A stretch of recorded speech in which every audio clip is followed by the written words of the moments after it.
Evening, everybody. I'm going to be reading your bedtime story tonight, and I've chosen Giraffes Can't Dance, so I hope you enjoy it.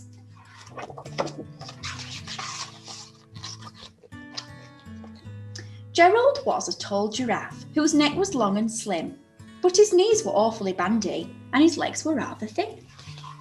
Just got any rhyming words in that book.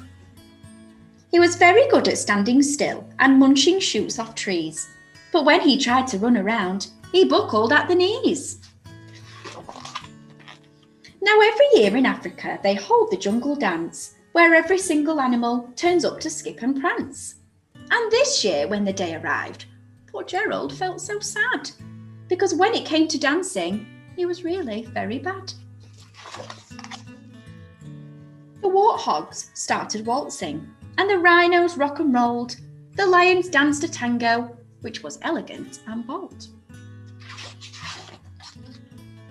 The chimps all did the cha-cha with a very Latin feel, and 8 baboons then teamed up for a splendid Scottish reel. Some tongue twisters in this story. Gerald swallowed bravely as he walked towards the floor, but the lions saw him coming, and they soon began to roar.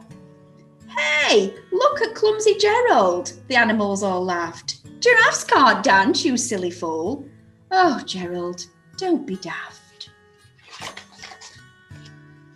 Gerald simply froze up. He was rooted to the spot. "They're right," he thought. "I'm useless. Oh, I feel like such a clot." So he crept off from the dance floor and he started walking home. He'd never felt so sad before, so sad and so alone. Then he found a little clearing and he looked up at the sky. "The moon can be so beautiful," he whispered with a sigh. "Excuse me," coughed a cricket who'd seen Gerald earlier on, "but sometimes when you're different, you just need a different song. Listen to the swaying grass and listen to the trees. To me, the sweetest music is those branches in the breeze." So imagine that lovely moon is playing just for you. Everything makes music if you really want it to. With that, the cricket smiled and picked up his violin. Then Gerald felt his body do the most amazing thing. His hooves had started shuffling, making circles on the ground. His neck was gently swaying and his tail was swishing round. He threw his arms out sideways and he swung them everywhere. Then he did a backward somersault and leapt up in the air.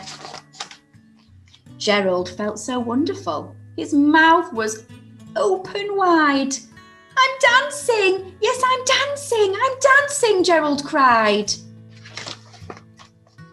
Then one by one, each animal who'd been there at the dance arrived while Gerald boogied on and watched him quite entranced. They shouted, "It's a miracle! We must be in a dream. Gerald's the best dancer that we've ever seen."